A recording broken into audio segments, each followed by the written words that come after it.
Welcome to our YouTube channel, The Alien Tales, and please ensure that you have subscribed. We were soldiers on opposite sides, until we crashed on the same moon. Her people have hunted mine for centuries. Now we're stranded with one oxygen supply and a rescue beacon that can only save one of us. Captain Kael, Thorne's fighter, screamed through the asteroid field, plasma bolts searing the space around him. His hands gripped the controls as warning lights bathed the cockpit in crimson. Behind him, the Valkyrie pursued relentlessly, their most feared pilot, the one they called the Silver Wraith. "Damn Arcturus dogs," he muttered, banking hard left as another volley missed his starboard wing by meters. The Valkyries had been hunting his people, the Terran exiles, for 3 centuries. Ever since the Great Schism tore humanity apart, sending half into the outer reaches while the other half claimed dominion over the inner worlds. His ship shuddered under enemy fire. The moon Xerion 7 loomed ahead, barren, hostile, but his only chance. He could try to lose her in the canyon systems, maybe find shelter among the crystalline formations that played havoc with sensors. The Valkyrie fighter matched his every move, its pilot displaying the cold precision his people had come to fear. No mercy, no hesitation. Just the methodical pursuit that had driven the exiles to the galaxy's edge. Another hit rocked his ship. Alarms screamed warnings about hull integrity and failing systems. Kael's tactical display showed the Valkyrie closing fast, her weapons charging for what would likely be the killing blow. He made his choice. Better to crash and die on solid ground than be vaporized in the void. Kael dove toward Xerion 7's surface, pushing his damaged fighter beyond its limits. The Valkyrie followed, either determined to finish him or caught in the same gravitational trap. The ground rushed up to meet them both. Commander Lyra Voss pulled herself from the twisted wreckage of her fighter, tasting blood on her lips. The crash had been brutal. Her ship had come down hard in a valley of jagged obsidian, the impact crushing her starboard engine completely. Emergency lighting cast eerie shadows across the cockpit's shattered displays. She activated her suit's environmental systems and checked her weapon. Still functional. The Terran's ship had crashed approximately 2 kilometers away, black smoke rising from the impact site. Her target was still alive. She could see movement through her scope's enhanced vision. Lyra's people, the Arcturus Confederation, had spent generations perfecting the art of hunting the exile terrorists. They were vermin who had betrayed humanity's birthright, choosing the darkness between stars over civilization's light. Her own grandmother had died in the Cygnus Station massacre, one of countless exile atrocities. The moon's thin atmosphere required her to rely on suit life support. Her heads-up display showed 37 hours of oxygen remaining, more than enough time to complete her mission and signal for extraction. She began moving across the treacherous terrain, each step calculated to avoid the crystalline formations that could slice through even military-grade armor. The exile would be wounded, probably desperate. That made him more dangerous, but also more predictable. As she climbed a ridge overlooking the crash site, Lyra spotted him. Tall, dark-haired, struggling to extract supplies from his fighter's cargo bay. He moved with the fluid grace of someone trained for zero-gravity combat, but she could see the stiffness in his left shoulder that indicated injury. Perfect. She'd end this quickly, then activate her beacon. Kael sensed the movement before he saw her. 3 centuries of being hunted had honed his people's survival instincts to razor sharpness. He rolled behind his ship's twisted hull as the plasma bolt scorched the metal where his head had been seconds before. "I know you're there, Valkyrie," he called out, checking his sidearm's charge. "Why don't we discuss terms?" Her laugh echoed off the crystalline formations, cold, professional. "The only terms are your surrender, exile scum." He risked a glance around the wreckage. She was positioned on high ground, maybe 200 meters away. Her armor gleamed silver in the alien sunlight, living up to her reputation as the Silver Wraith. Even at this distance, he could see the deadly precision in how she moved. Surrender to what? Torture? Public execution. Kael shifted position, looking for better cover. "Your people have never shown mercy to mine. Mercy is earned, terrorist." The word hit him like a physical blow. Terrorist. That's what they called anyone who refused to bow to Arcturus rule. Never mind that his people had simply wanted freedom to explore beyond the designated borders. Never mind that the Confederation had fired first when the exiles attempted peaceful colonization. Another plasma bolt forced him deeper into cover. His suit's display showed 34 hours of oxygen. The irony wasn't lost on him. They were both stranded on this dead moon, both slowly running out of air, yet still trying to kill each other. "We could work together," he called out, surprising himself with the suggestion. "Pool our resources. Increase our chances of rescue." Her answer came in the form of sustained weapons fire that turned the metal around him white-hot. 6 hours into their deadly game of cat and mouse, Lyra had to admit the exile was better than most. He'd managed to stay mobile despite his injuries, using the moon's treacherous terrain to his advantage.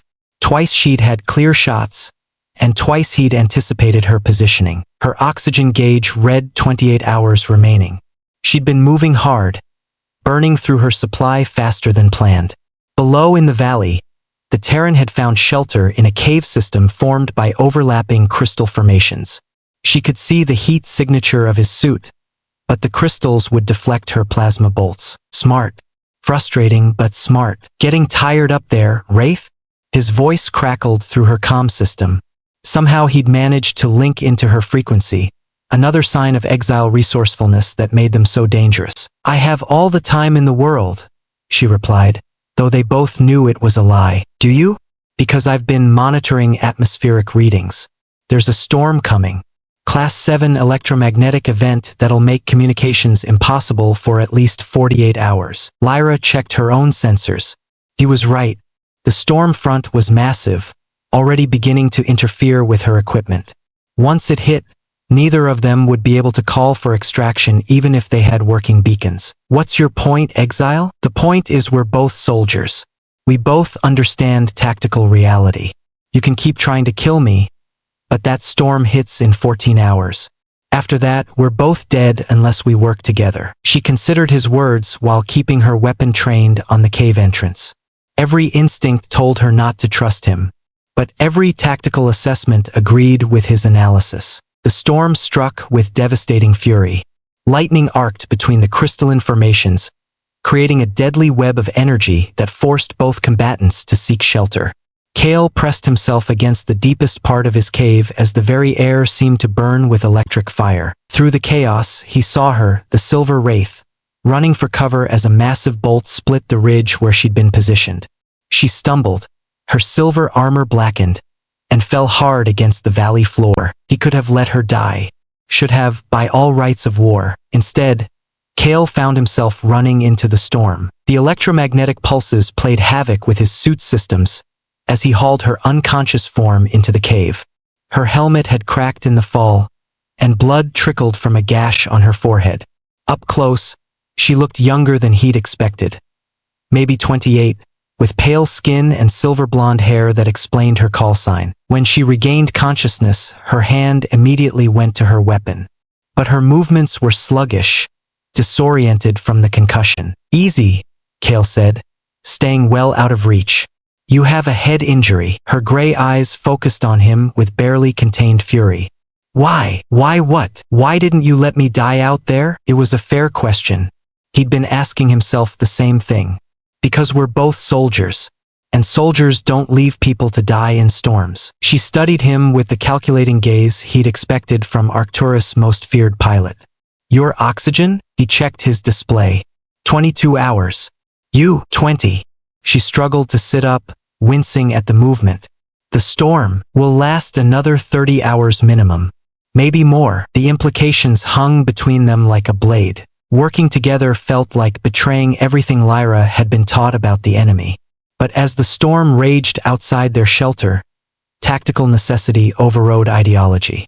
They needed to find a way off this moon, and that meant cooperation. Kael had proven surprisingly competent at emergency medical treatment, properly cleaning and sealing her head wound with supplies from his kit. His touch had been gentle, professional, not what she'd expected from a terrorist. "Tell me about your ship," she said, accepting the water he offered. "What's still functional?" "Minimal life support. Emergency beacons dead. Engines are scrap." He settled against the cave wall, maintaining careful distance. Yours, similar. But my long-range transmitter might still work if we can boost the power supply. They spent the next several hours sharing technical knowledge, comparing their ship's capabilities. Despite herself, Lyra found his insights sharp and well-informed. The propaganda had always painted exiles as backwards, desperate colonists barely clinging to obsolete technology. "You're not what I expected," she admitted. "Neither are you." His dark eyes met hers across the small space. "I expected the Silver Wraith to be colder. Colder than someone trying to kill you? You could have finished me during the crash. Instead, you gave me time to get clear of the wreckage." She had no answer for that. It was true. Some part of her had held back when she had him helpless in the wreckage. She told herself it was tactical, wanting a clean kill rather than execution. But looking at him now, seeing the intelligence in his eyes and the careful way he moved despite his injuries, she wondered if it had been something else. Outside, the storm continued its relentless assault on the moon's surface. The storm's third day brought a strange intimacy to their forced partnership. With communications impossible and their oxygen supplies dwindling, they'd been reduced to the most fundamental human activity, talking. "The Cygnus massacre," Kael said quietly, responding to her earlier accusation. "I was there." Lyra's hand moved instinctively toward her weapon. "You were part of it?" "I was 12. My family was visiting the station for trade negotiations. Your people called it a terrorist attack, but we called it survival." His voice carried old pain. The Confederation had just passed the Exile Prohibition Act. Anyone who'd ever expressed sympathy for outer world colonization was to be arrested, tried, and executed. She'd heard of the act, but only in terms of security necessity. The children too, especially the children. Can't have future terrorists, right? Kael's laugh was bitter. My father was a merchant. My mother taught xenobiology. They weren't soldiers or revolutionaries. They just believed humanity had a right to explore beyond the core worlds. Lyra found herself reconsidering stories she'd grown up with. My grandmother died at Cygnus. What was her name? Elena Voss. She was a civilian contractor working on habitat systems. Kael was quiet for a long moment. I remember her. She helped evacuate the children from the education sector when the fighting started. Saved maybe 30 kids before. He stopped, seeing her expression. Before what? Before the Confederation forces opened fire on the evacuation shuttles. The words hit her like plasma bolts. Everything she'd been told about Cygnus, that civilians had been deliberately targeted by exile terrorists, that her grandmother had died defending innocence, suddenly felt hollow. Their oxygen gauges showed less than 6 hours remaining when they finally reached Lyra's crash site. The storm had passed, leaving the crystalline landscape scoured and gleaming under the alien sun. Her ship was in better condition than expected. The long-range transmitter was intact, though it would need power from both their remaining fuel cells to reach any inhabited system. But there was another problem. The life support pod, she said, running diagnostics on her fighter systems. It's damaged.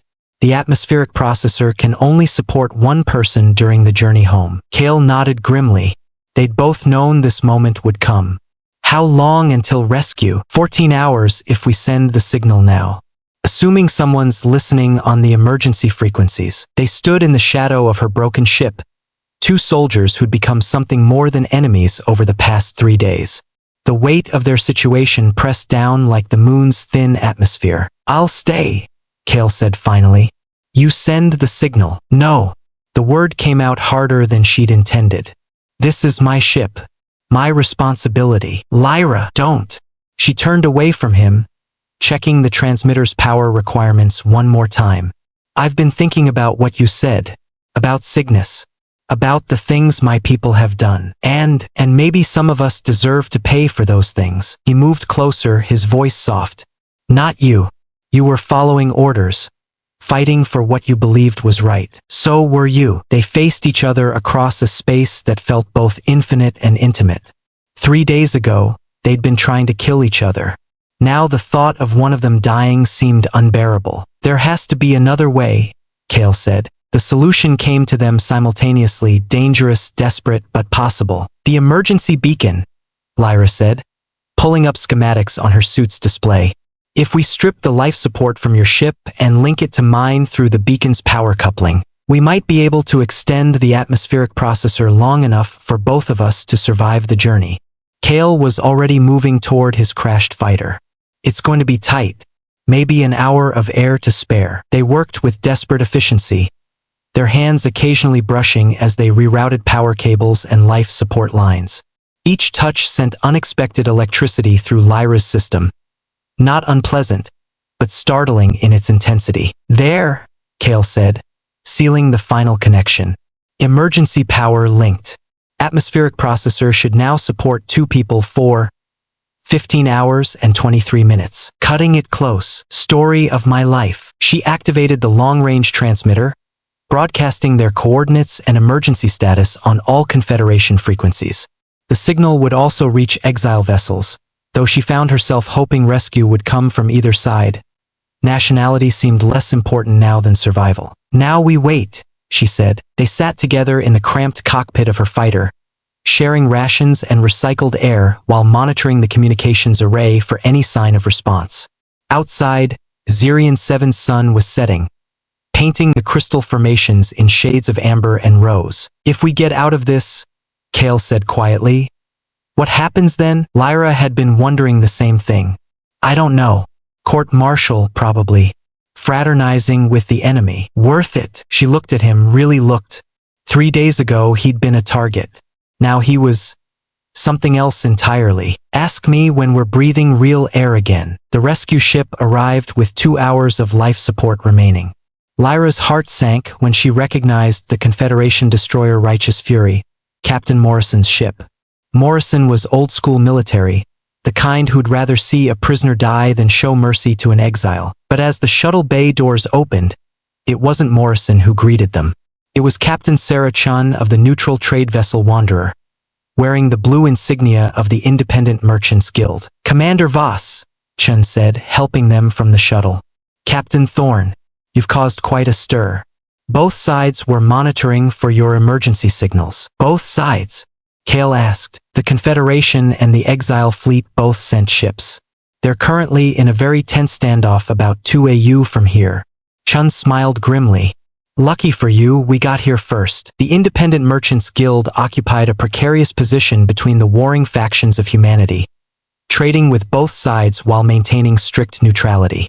Their ships were among the few places where Confederation and exile personnel could coexist without immediately trying to kill each other. "What now?"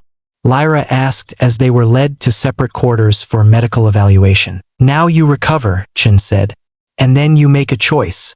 I can transfer you to either the Confederation or exile ships. Or," she paused meaningfully, "you could remain with us. The Guild is always looking for experienced pilots." That night, as Lyra stared out her cabin's viewport at the stars beyond, she thought about choices. About the stories she'd been told and the truths she'd discovered. About a man who'd risked his life to save someone who'd been trying to kill him. When the door chimed, she wasn't surprised to find Kael waiting in the corridor. "The Guild?" he asked. "The Guild," she confirmed. They stood together at the viewport, no longer enemies, not quite lovers, but something new. 2 soldiers who'd found a different kind of war to fight. A war for understanding, for peace, for the possibility that humanity's future might be larger than its past. Outside, the stars waited with infinite patience for them to choose their path among them.